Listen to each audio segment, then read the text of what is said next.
pertinent, le message que j'ai préparé, pas à cause, c'est moi qui l'ai préparé, mais à cause du livre, le livre de la Bible sur lequel je vais vous entretenir ce matin.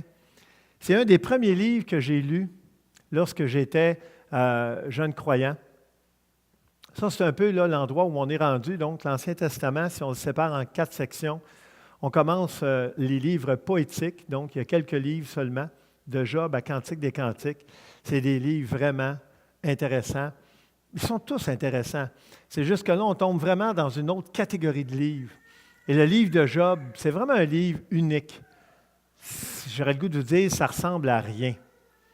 Et donc, on est là ce matin. J'ai trouvé cette illustration qui veut essayer de montrer à quoi pouvait ressembler Job. Mais ce qu'il faut comprendre, c'est que ça, si ça pouvait ressembler Job, si cette image-là peut représenter Job, il faut comprendre qu'elle le représente à un moment de sa vie. De la même façon que si on présentait ta vie en image et ma vie en image, on aurait probablement une couple d'images qui nous troublerait sur la vie de n'importe qui. N'est-ce pas, Paul? Tu es d'accord? C'est parce que Paul m'a déjà raconté un peu de son témoignage et moi, je lui ai raconté du mien, puis on aurait des images assez particulières. Évidemment, ça c'est un autre passage que celui que j'avais écrit à mon dernier message. Une des raisons de lire l'Ancien Testament, il y en a plusieurs qui sont même tirés des Écritures, on s'entend. Tout ce qui a été écrit d'avance, nous dit Romains 15,4, l'a été pour notre instruction. Lorsque je lis la Bible, ce n'est pas un roman que je lis. Ce n'est pas un livre comme les autres que je lis. C'est un livre qui non seulement peut me divertir, ça se peut que je trouve une histoire divertissante, mais c'est beaucoup plus que ça. C'est un livre qui m'instruit. Dieu nous instruit. Dieu, c'est un enseignant. Lorsque Jésus est venu, là, le nombre de fois que c'est écrit « Jésus enseignait »,« Jésus enseignait »,« Jésus enseignait ». Et dans l'Ancien Testament, il y a le même verbe qui revient pour Dieu lui-même. Et donc, la Bible est un livre extraordinaire pour ça. Mais c'est une instruction qui a vraiment un objectif particulier. Ça dit que par la patience et la consolation que donnent les Écritures, nous possédions l'espérance. L'espérance, c'est important. Quand vous pensez au mot « espoir », on a tous besoin de ça. Et vous savez, c'est quoi le contraire de l'espoir? C'est le désespoir. Puis pensez-y 2 secondes. Quand quelqu'un te dit « je suis dans le désespoir », là, c'est le genre d'affaire, moi, que je ne veux pas entendre de quelqu'un. Parce que je sais que quand quelqu'un dit ce mot-là, ça veut dire qu'il est vraiment, là, il est dans la dèche, il est dans le trouble. Alors, les Écritures nous donnent de l'espoir, nous donnent une espérance.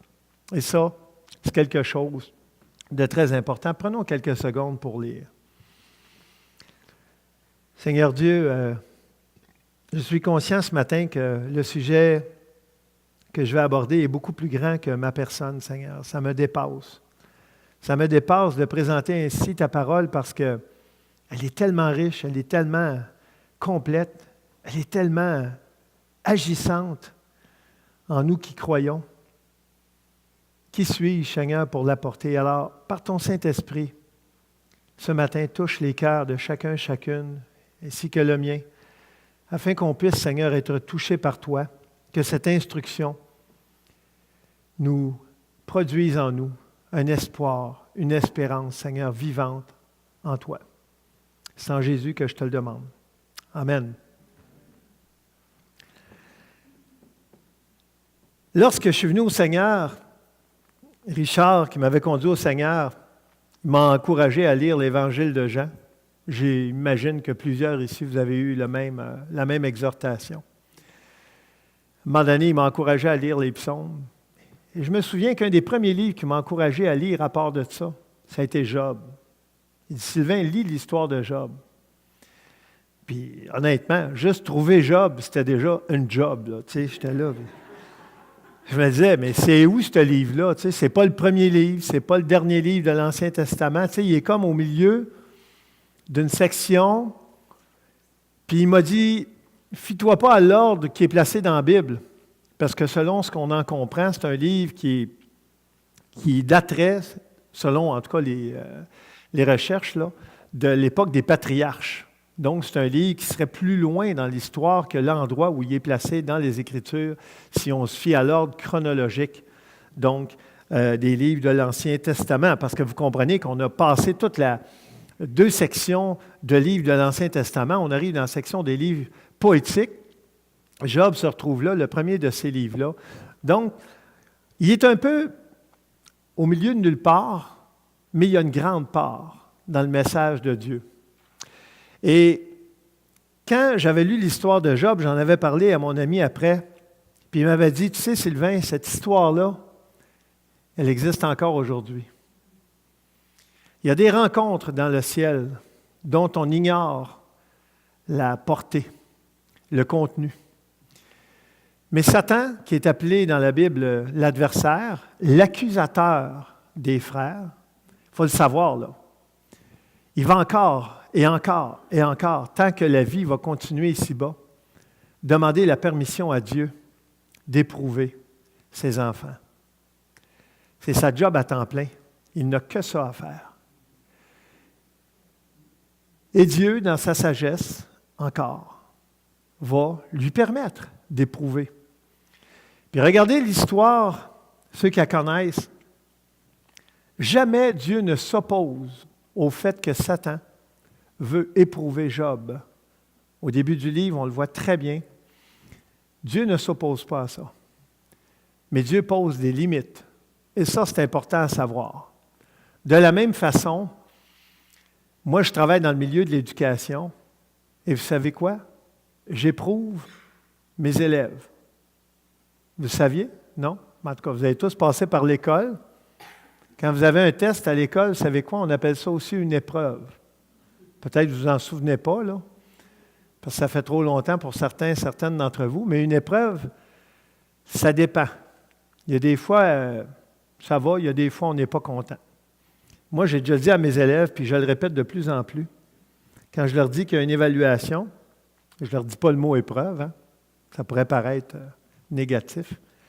Je dis, inquiétez-vous pas, pour la majorité d'entre vous, vous devriez être content d'avoir un test.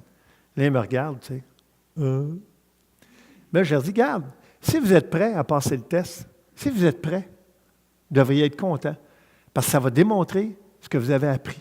Ça va démontrer les leçons que vous avez apprises. Ça va démontrer le cheminement que vous avez fait dans mes cours. Et là, les jeunes comprennent. Puis, honnêtement, là, j'ai à peu près jamais de rouspétage quand j'annonce à mes élèves que je vais leur faire un test. Parce que je leur dis le côté positif du test et de l'épreuve. C'est pour faire la preuve que tu as appris, que tu as cheminé, que tu t'es développé, que tu es rendu meilleur que tu étais. Puis, honnêtement, là, j'ai des taux de réussite, puis écoute, je me pète pas les bretelles avec ça. C'est pas moi là, qui l'ai fait, le cheminement, c'est eux autres. Mais je les encourage. Puis je vais dans le sens positif beaucoup. Et si je sais que pour certains élèves, ça va être plus dur, bien, c'est pour eux autres que je vais mettre le plus d'encouragement. Et je crois que Dieu, qui est un enseignant tellement, mais infiniment plus sage que nous, bien, il fait au moins ça, et beaucoup plus que ce que je peux faire, moi, comme enseignant. Et donc, le Seigneur le sait lorsqu'il nous met à l'épreuve. De quelle façon il va s'y prendre? Pas pour nous faire tomber, mais pour nous amener à cheminer. Mais là, si je continue, je n'aurai pas besoin de passer mon diaporama. Je suis en train de le dire avant de le montrer. Est-ce que j'ai fait la prière? C'est beau. Je suis un petit peu, je vous avoue, là, ça arrive, hein? C'est quoi ça? L'âge. Ah, l'âge. C'est l'absence de Liette, là. Je suis un petit peu déconcentré un matin, là. Alors, la scène d'introduction se passe dans les cieux où le diable va en présence de l'Éternel pour accuser Job. Satan met l'emphase sur le fait que, selon lui, Job n'est fidèle et obéissant qu'en réponse à la bénédiction divine. L'adversaire, c'est un des thèmes, un des titres qui est donné à Satan. L'adversaire réclame alors la permission du Seigneur. Vous avez bien lu. Il réclame la permission pour éprouver la fidélité de son serviteur Job par la souffrance. Et Dieu accepte. C'est important de le savoir. C'est important de le savoir parce que J'ai entendu plus d'une fois des gens se plaindre contre Dieu, des aléas, des épreuves, des difficultés qui vivaient, autant des croyants que des non-croyants. Et ça, c'est étonnant, mais un non-croyant peut devenir rapidement croyant au moment où ça va mal dans sa vie. Si vous ne le savez pas, plus d'une fois, j'ai vu des personnes qui n'ont aucune foi en Dieu mentionner le nom de Dieu parce qu'ils sont dans l'épreuve. Puis même dire, « Hey Dieu, si tu existes, tu sais. » Mais juste le fait de dire « Dieu, si tu existes », c'est toujours bien une petite expression de foi. Tu ne dirais pas ça si tu ne penserais pas que Dieu existe ou qu'il y avait une possibilité qu'il existe. Si tu existes, faites quoi dans ma vie? Moi, je l'ai fait en passant.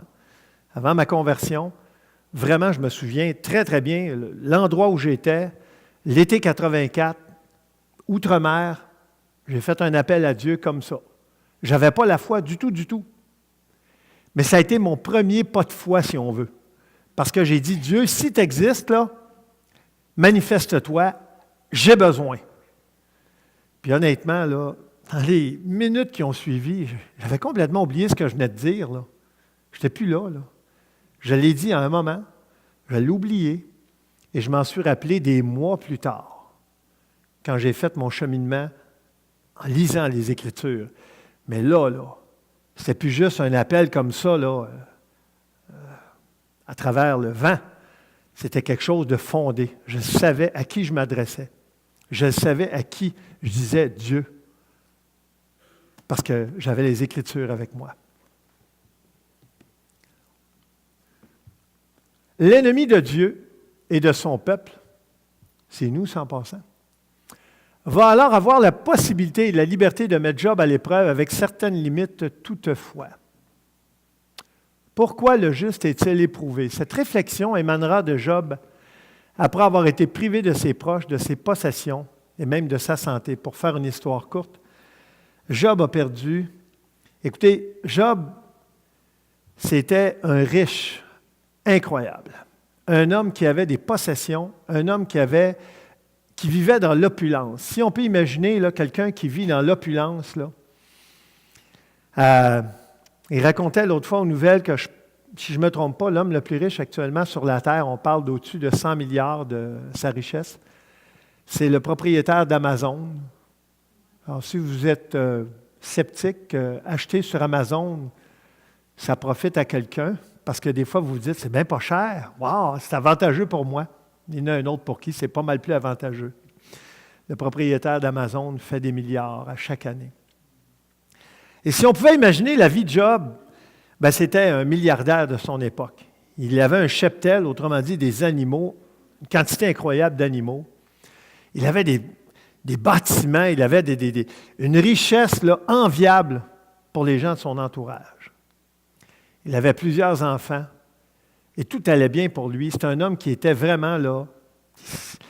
Les gens l'enviaient. Les gens l'écoutaient. Les gens allaient auprès de lui. Les gens voulaient lui ressembler.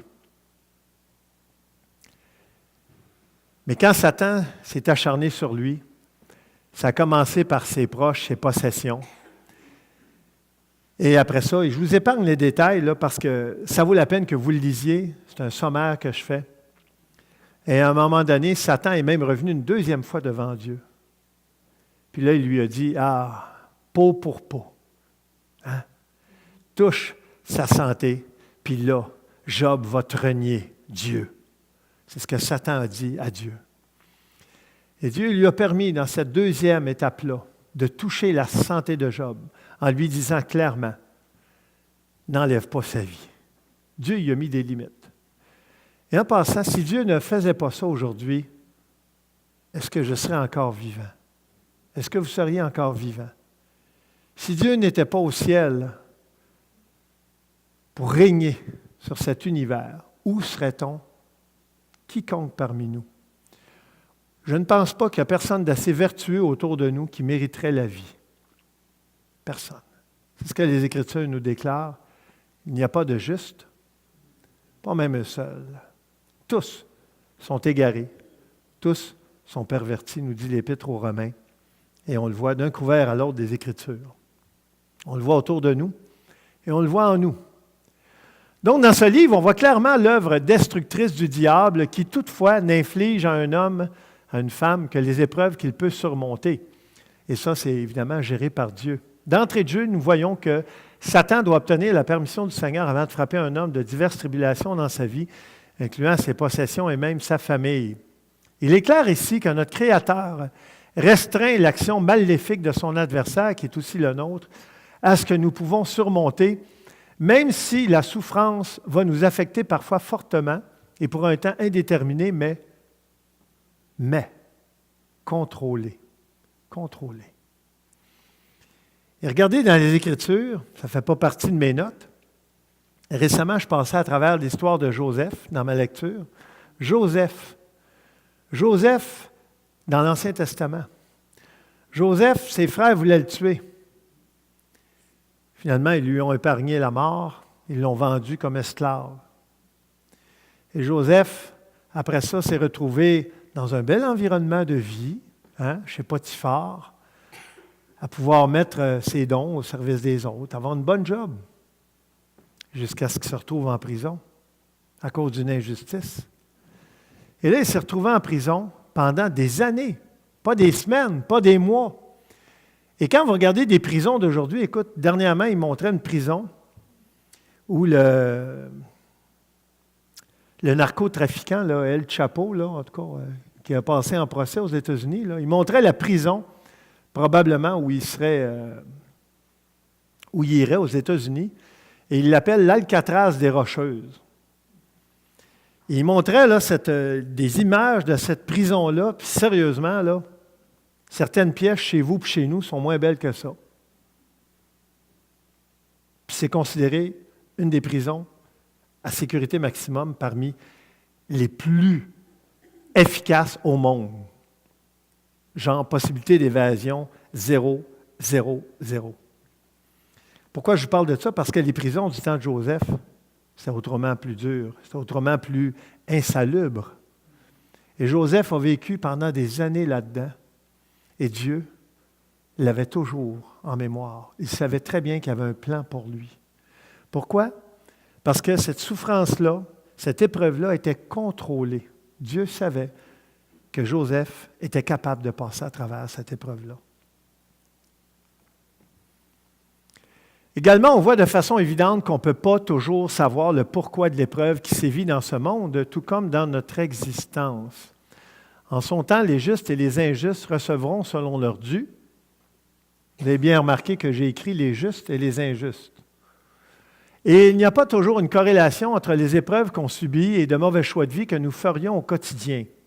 Ça, c'est important, cette phrase-là. Ce n'est pas un verset, mais il va y avoir un verset qui va apparaître dans quelques secondes. Il y a une pensée populaire à l'effet que quand quelqu'un est éprouvé dans sa vie, on se demande qu'est-ce qu'il a pu faire pour en venir à ça. Dans certains cas, ça peut être vrai. Je vous donne un exemple. Moi, je travaille dans le domaine de l'éducation, mais également de la santé. Et dans le domaine de la santé, lorsque j'ai eu ma formation universitaire, c'était très clair. On nous disait, c'est important que vous enseigniez des principes d'hygiène de vie aux enfants pour que quand ils deviennent grands, il y ait des bonnes habitudes de vie.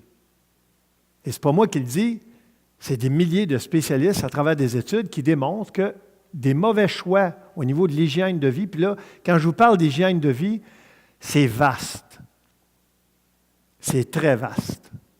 Ça peut être ce que tu manges, mais ça peut être la gestion de ton stress, ça peut être ton sommeil. Il y a un paquet d'éléments ici. Des substances mauvaises pour ta santé que tu ingères, puis la liste est longue, là. C'est pour ça que je vous épargne les détails. Mais donc, si tu fais des mauvais choix de vie comme ça, bien, ça se peut que tu aies des conséquences. Pareillement à ça, quelqu'un, par exemple, qui a une moto, puis qui aime faire de la vitesse, puis je vous en parle parce qu'un de mes fils a une moto, puis il aime la vitesse. Forcément, puis ce n'est pas Philippe-Antoine là, dont je parle, j'en ai deux gars, mais oui, ça peut arriver à un moment donné que tu as un accident du fait que tu es intrépide, puis tu prends des risques. OK? Ça, c'est possible, ça. Donc, ça peut arriver que les problèmes de ta vie sont dus à tes négligences. Et dans ce cas-là, la corrélation peut se faire. Mais il faut faire attention, surtout dans notre traitement des autres. Hein, lorsqu'on pointe le doigt envers quelqu'un et qu'on dit « Hey, ce que tu vis, là, ce qui se passe dans ta vie, as-tu pensé que c'est peut-être dû à ça ou à ça? » Puis là, on se plaît à pointer des personnes autour de nous et essayer de leur faire croire ou comprendre. Et le danger avec ça, c'est qu'évidemment, on peut se tromper royalement. Et les 3 amis de Job, eux autres, ils l'ont fait, puis pas à moitié ce que je vous dis. Savez-vous quoi? Ils l'ont même fait avec des principes de Dieu. Et ça, c'est grave. Parce que quand tu es rendu que tu prends la parole de Dieu pour mettre des fardeaux sur le dos des autres, pour essayer de démontrer que les épreuves de la vie d'une personne viennent basées sur les Écritures de sa négligence dans sa vie, wow, tu rentres sur un terrain glissant. Et on voit très bien dans l'histoire de Job que c'est un terrain sur lequel on ne devrait pas s'aventurer. Donc voici, pensée populaire, celle que je vous ai dit, la corrélation entre les épreuves d'une personne et des mauvais choix de vie. Dans l'Évangile de Jean, chapitre 9, il y a ce petit passage qui dit « Jésus vit en passant un homme aveugle de naissance. Ses disciples lui posèrent cette question, « Rabbi, qui a péché, cet homme ou ses parents, pour qu'il soit né aveugle? » Et ça, là, tous les premiers chapitres de l'histoire de Job, c'est ça. Les amis de Job, partout où j'ai lu les commentaires que j'ai pu lire là-dessus, ils mettent toujours « amis » entre crochets. Parce que tu ne veux pas des amis comme ça. Mais bon, c'est comme ça que c'est présenté, on va le dire comme ça. Genre d'amis, quand tu as des amis comme ça, tu n'as pas besoin d'ennemis dans ta vie. Et Jésus a répondu, et c'est Jésus, notre Seigneur, qui répond dans les Écritures, une vérité que si les amis de Job avaient connue, ben, ils l'auraient pas mal moins matraqué avec leurs commentaires désobligeants. Je veux dire, si Job avait été suicidaire, il n'aurait jamais passé à travers le livre. Là. Il n'y aurait pas 42 chapitres là-dedans. Là. Ça arrêterait avant ça, la fin, puis Job, il aurait attenté à ses jours. C'était déprimant d'écouter ce que ses amis disaient. Et ses amis prenaient Dieu à témoin. Pensez-y, ils prenaient Dieu à témoin même pour dire à Job, « Tiens, Dieu, là, il est comme ci, comme ça. Et c'est à cause de ça, Job, que tu subis les épreuves que tu subis. » Et Jésus a répondu à ses disciples, « Ce n'est pas que lui ou ses parents aient péché, mais c'est afin que les œuvres de Dieu soient manifestées en lui, en cet aveugle. C'est pour ça qu'il est aveugle. Arrêtez de penser que c'est toujours à cause de mauvais choix de vie de lui ou de ses parents. Parce que la croyance populaire, elle était là. Hein? La malédiction qui s'abat sur toi, elle vient de tes parents. Elle vient de toi. Tu as fait des erreurs, tu as fait des mauvais choix. Et Job se fait accuser, écoute, chapitre après chapitre après chapitre. Et la pire épreuve de Job, probablement que ça n'a pas été ses épreuves corporelles, mais ça a été ses épreuves morales. À écouter ses amis le déprimer. Pensez-y 2 secondes, vous ne filez pas, quelqu'un vous parle, puis il vous en rajoute. C'est correct, peux-tu arrêter, s'il te plaît, là? Tu ne vois pas que j'en ai assez, là? Tu ne vois pas que je suis à terre? Peux-tu arrêter un petit peu? Laisse-moi récupérer, là. L'épreuve n'a pas toujours un sens, mais elle n'est jamais là pour nous faire tomber et pécher. Ça, c'est important, cette vérité-là. Mais plutôt pour nous faire croître dans la foi précieuse en notre Seigneur, le Christ Jésus. Et vous savez, quand Dieu a permis à Satan d'éprouver Job, c'est parce que Satan lui disait, « Je suis sûr que si tu lui enlèves ceci et cela, il va te maudire. » Et vous savez quoi? Dieu lui a dit, « Vas-y, j'ai confiance. » Et jamais Job a maudit Dieu. Oui, Job a passé un très mauvais quart d'heure. Et lorsqu'on lit cette histoire-là, on s'aperçoit qu'il était solidement solidement déprimé, pour ne pas dire autre chose, découragé, désillusionné, écœuré de la vie. Il souhaitait la mort à un moment donné, mais il ne se l'est pas infligée, mais il la souhaitait. Il souhaitait n'être jamais né même. Vous le lirez. Mais lisez jusqu'au bout. Lisez les 42 chapitres. Arrêtez-vous pas au chapitre 33 ou 36. Vous allez dire, que ça va mal. Et donc, Dieu est le seul, le Seigneur Jésus est le seul qui nous comprend pleinement, qui est digne de notre reconnaissance et de notre amour indéfectible dans toutes les circonstances de notre vie, heureuses ou non.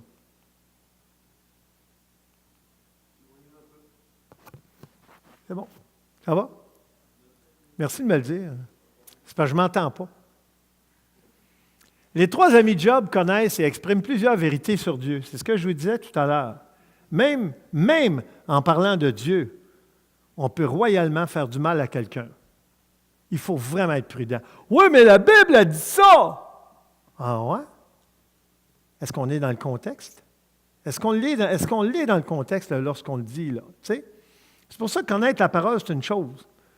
Mais l'appliquer dans notre vie, c'est vraiment une autre histoire. Si on n'a pas le Saint-Esprit pour nous éclairer, là, puis les enseignements, là, tu sais, là, à un moment donné, on fait vraiment des erreurs avec ça. Vraiment. On peut pécher même, basé sur des Écritures. Il y a des gens dans l'histoire qui ont péché. Prenez juste les croisades. Les croisades, là, c'est lorsque des croyants de différentes dénominations partaient pour aller tuer du monde de d'autres croyances. Bien, il y en a qui pensaient le faire au nom de Dieu. Puis là, je ne parle pas des guerres de l'Ancien Testament. Il y a des guerres dans l'Ancien Testament, c'est clair. C'était un châtiment, c'était parfois, oui, un châtiment de Dieu envers des peuples. Mais moi, je vous parle de ce qui s'est passé au Moyen Âge. Vous savez, le Moyen Âge, là, en anglais, on appelle ça « Dark Ages ». Et « dark », là, ça veut dire « sombre ». Ce n'est pas une belle époque de l'histoire, le Moyen Âge. Et il s'est passé des choses basées sur des croyances supposément divines qui ont vraiment fait bien plus de tort que de bien à l'humanité.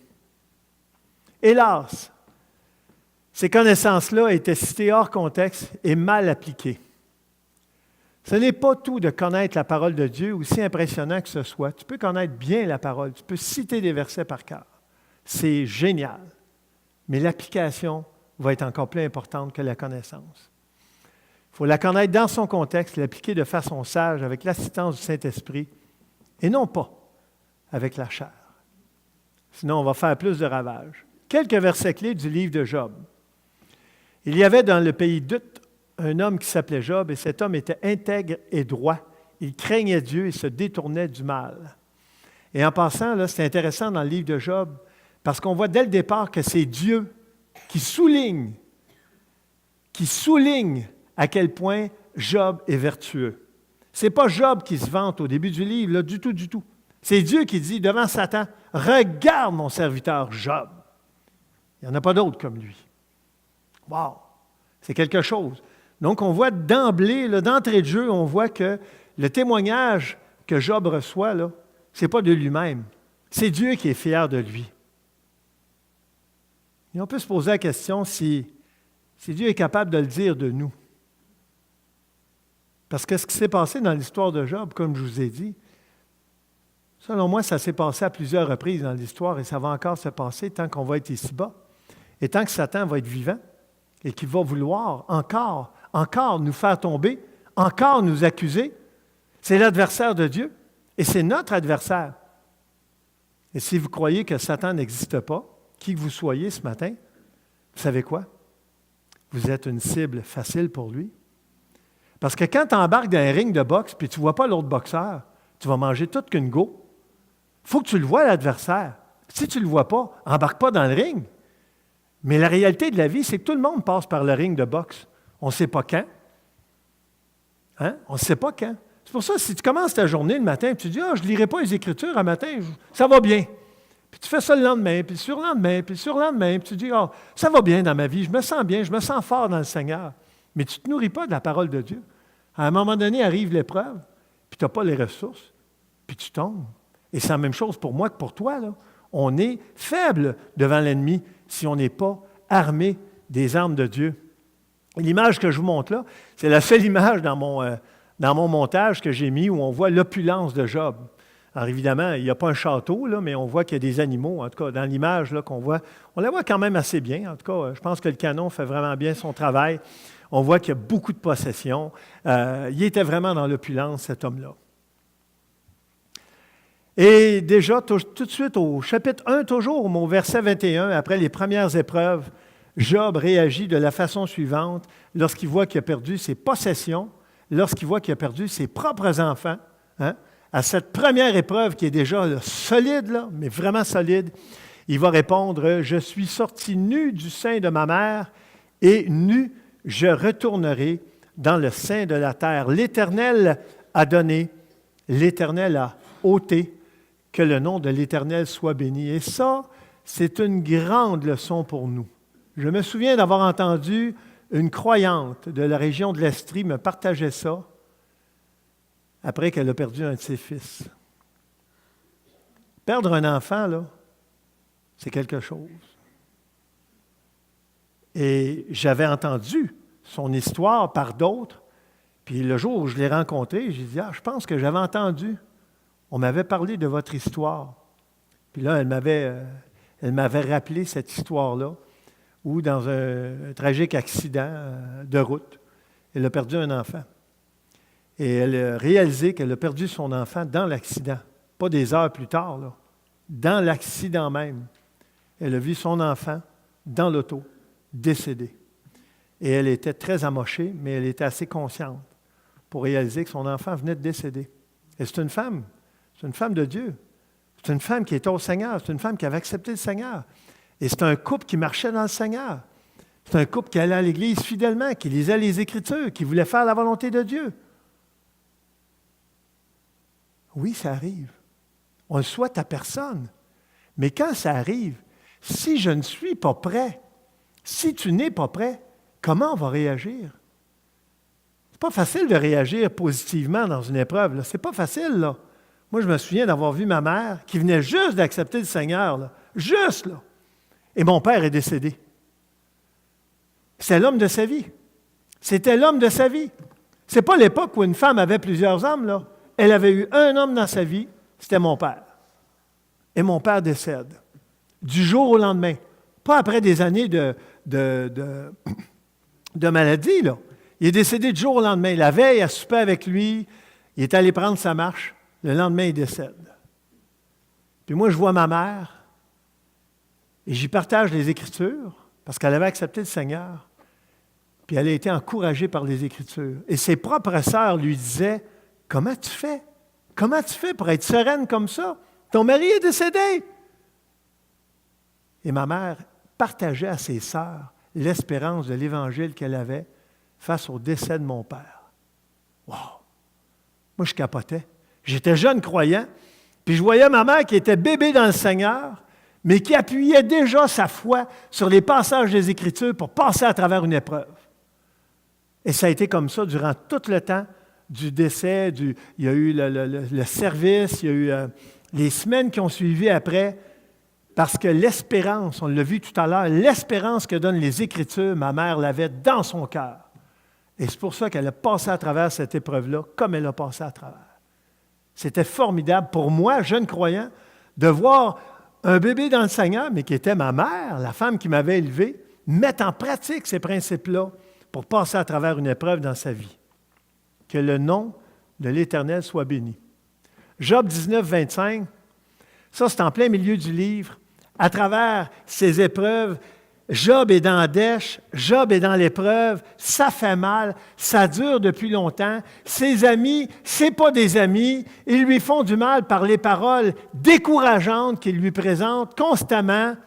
Et Job, à un moment donné, au beau milieu du livre, il dit comme ça, « Je sais que mon Rédempteur est vivant et qu'il se lèvera le dernier sur la terre après que ma peau aura été détruite. Moi-même, je contemplerai Dieu, je le verrai, et il me sera favorable, mes yeux le verront. » Quelle profession de foi! Et c'est là qu'on voit que Job a un fond solide. Malgré les épreuves qui l'assaillent, il a un fond solide, cet homme-là. Il sait à qui il a affaire. Même s'il ne comprend pas pourquoi ça y arrive. Il ne comprend pas pourquoi Dieu permet ça dans sa vie ou le veut, il est confus, là. Mais il est capable de dire ça. Et là, je saute tout de suite vers la fin de l'histoire. C'est Dieu qui parle à Job du milieu de la tempête et qui lui dit, « Qui est celui qui a obscurci mes desseins par des discours sans intelligence? » Job avait tenté dans sa sagesse de comprendre Dieu. Et Dieu lui dit, « Job, où étais-tu quand j'ai créé le monde? T'es qui, toi, pour essayer de me mettre dans une petite boîte puis de me comprendre comme ça, en résumé?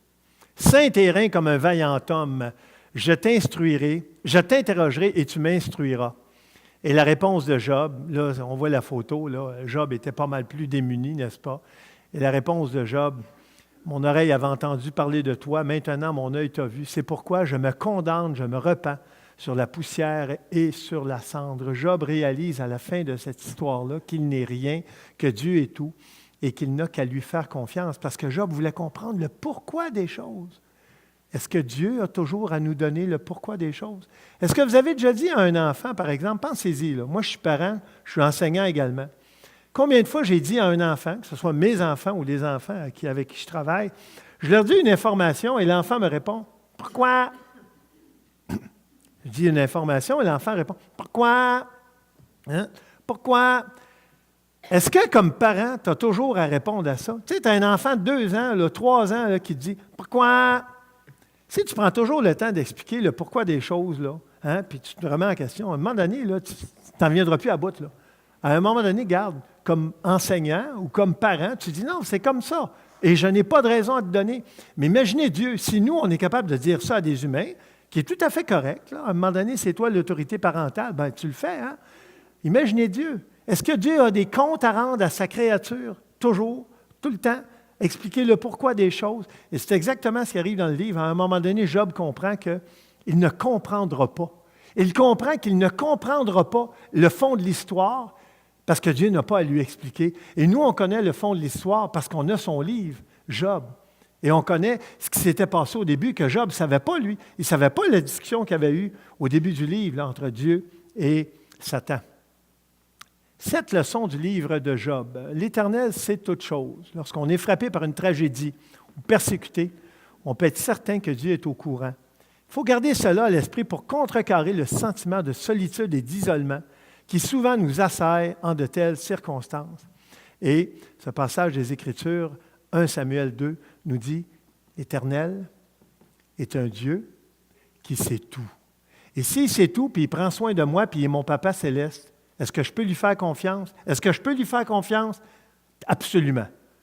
Même si je ne le comprends pas. Et je n'ai pas toujours à lui demander, peux-tu m'expliquer, Dieu, pourquoi? Puis même si tu allais voir le pasteur, puis même si tu irais voir n'importe qui, puis tu essaierais d'avoir un pourquoi, sais-tu quoi? Ça se peut que tu n'en aies pas de réponse. Parce que Dieu n'est pas obligé de donner des réponses tout le temps. Dieu fixe les limites de nos épreuves. Ça, c'est quelque chose d'important dans ce livre-là, on le voit. Dieu permet à Satan d'affliger Job, mais il fixe des limites au-delà desquelles il ne peut aller. Tout comme dans la vie de Job, il pourrait y avoir une discussion similaire en coulisses entre Dieu et Satan à notre sujet dans le ciel. Peut-être même ce matin, il y en a eu une. Peut-être en ce moment, il y en a eu une. Puis toi ou moi, on va être dans l'épreuve, peut-être dans 1 heure, 2 heures, 5 minutes, je ne sais pas. On ne le sait pas. Mais on doit être préparé à ça. Heureusement, Dieu nous connaît en détail. Il établit des limites pour nos épreuves quotidiennes. Vous savez pourquoi j'ai mis un berger allemand avec une laisse? Parce que si Satan peut être comparé au berger allemand, bien, c'est rassurant de savoir qu'il y a une laisse après le berger allemand. C'est une image que j'ai mise. C'est impressionnant, un chien. Le nombre de fois que j'ai vu des chiens, moi, me courir après, c'est parce que moi, je fais du vélo depuis 40 ans, et plus même.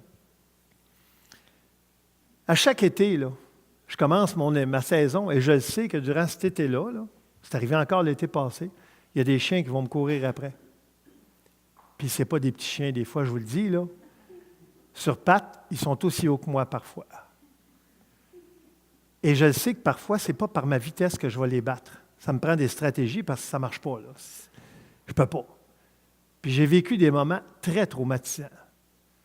Et je me souviens, là, les pires là, que j'ai eus, là, où j'ai vu les pires bêtes là, me partir après, là, je le voyais courir, puis là, je me disais, c'est clair, là, je n'aurai jamais le temps de le distancer. Puis à un moment donné, là, je voyais le chien courir, puis le chien levait dans les airs de même. La laisse qui était attachée après son cou faisait sa job. Puis moi, je continuais à pédaler, là, puis là, je baissais mon rythme cardiaque, mon rythme de pédalage. Je me disais, wow, heureusement qu'elle n'a pas pété la laisse, là. Parce que moi, je le voyais arriver, je me disais, jamais, là, j'ai rien à faire. J'ai beau aller par là, il va me rattraper, voyons donc. Ouf. Il y a une laisse après les chiens méchants. On doit chercher la croissance et non la justification. Ce que je ne vous ai pas partagé en détail, c'est que Job, dans son histoire, a beaucoup cherché à se justifier devant Dieu. À dire, Dieu, c'est pas juste que tu me fasses ça, c'est pas juste que tu fasses ça, puis c'est pas juste ce qui se passe dans ma vie. Job est tellement persuadé de son innocence et de l'injustice de ses afflictions qu'il est incapable de voir au-delà. Il essaie de se défendre lui-même des fausses conclusions exprimées par ses amis. Ce faisant, il est incapable de voir les aspects de sa vie, à lui, qui ont besoin de croissance. Le pourquoi, quatrième leçon, est souvent insaisissable. Les trois amis de Job sont persuadés, convaincus, que l'origine des épreuves de Job se trouve dans une mauvaise action secrète de ce dernier. Ah! Tu caches quelque chose dans ta vie! C'est pour ça que tu es éprouvé, Job! Tu caches de quoi? Il y a un péché dans ta vie. Et je suis sûr que ça vous est déjà arrivé de penser ça de quelqu'un. Aussi importune-t-il ce pauvre Job à avouer ce péché secret, alors qu'il n'en avait pas. Il nous est difficile d'accepter que bon nombre de nos souffrances ne peuvent être clairement expliquées, d'où le point d'interrogation. On doit garder l'espoir face à l'angoisse. On a vu que les Écritures nous donnent l'espoir. Job est au désespoir car sa vie entière est bouleversée alors qu'il a perdu ses richesses, tous ceux qu'il aime dans une série de catastrophes soudaines. Ensuite, c'est sa santé qu'il perd. Pourquoi?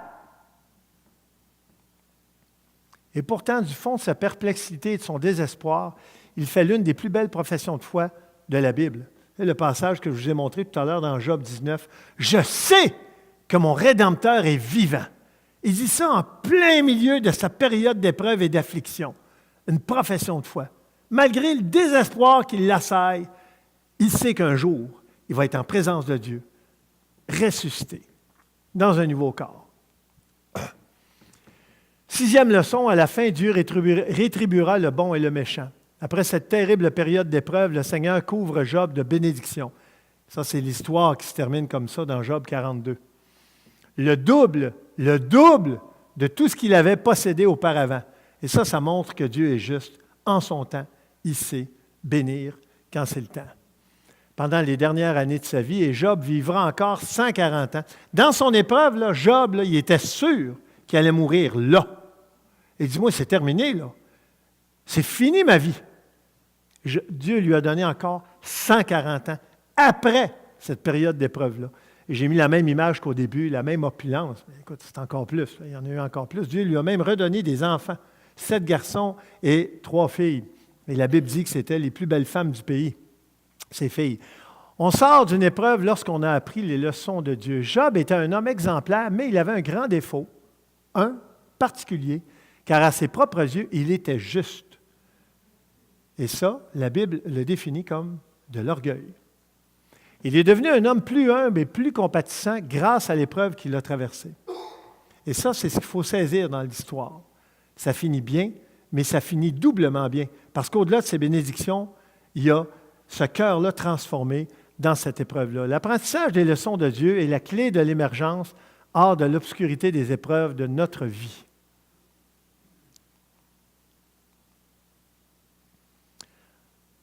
Je termine avec une réflexion et un passage du Nouveau Testament. On n'a aucun pouvoir sur les épreuves qui vont jalonner le parcours de notre vie, mais on a un impact majeur sur la façon avec laquelle on va y réagir. L'épreuve, on ne la contrôle pas. Mais ma réaction, elle, j'ai du contrôle, j'ai du pouvoir sur elle. Avec Jésus comme Seigneur et Sauveur de notre vie, c'est notre réalité là, dans la Nouvelle Alliance. Aucune épreuve n'est vaine et inutile. Hein? Michel disait des fois dans ses messages, Dieu ne gaspille pas l'épreuve. Hein? Comment tu le disais?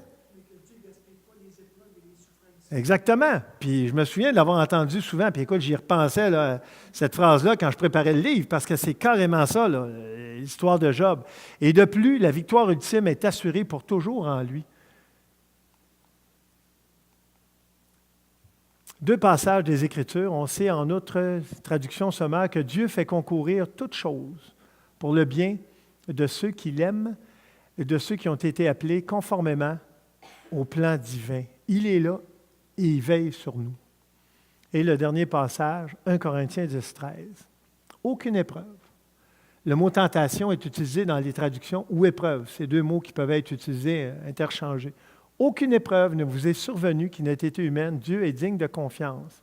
Il ne permettra pas que vous soyez mis à l'épreuve au-delà de vos forces.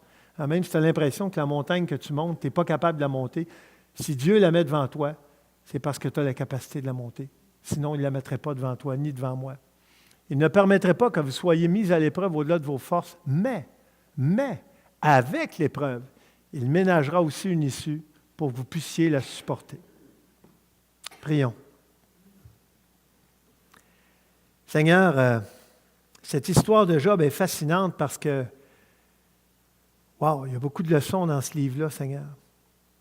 42 chapitres, mais une histoire passionnante, riche. Une histoire qui, lorsqu'on la comprend, elle nous donne de l'espoir, Seigneur. Elle nous montre un peu plus qui tu es, comment tu fonctionnes. Elle nous montre aussi les ruses de l'ennemi. Et elle nous montre à quel point c'est important de garder la foi, de garder les yeux fixés sur toi dans nos épreuves, parce que tu prends soin de nous mieux que quiconque. Merci d'être là. Merci de nous aimer. Merci de prendre soin de nous. Merci de ne pas permettre qu'on soit éprouvé au-delà de nos forces. Et merci parce que tu viens bientôt nous chercher pour qu'on soit en ta présence pour le temps et l'éternité. C'est dans le nom de Jésus qu'on te prie. Amen.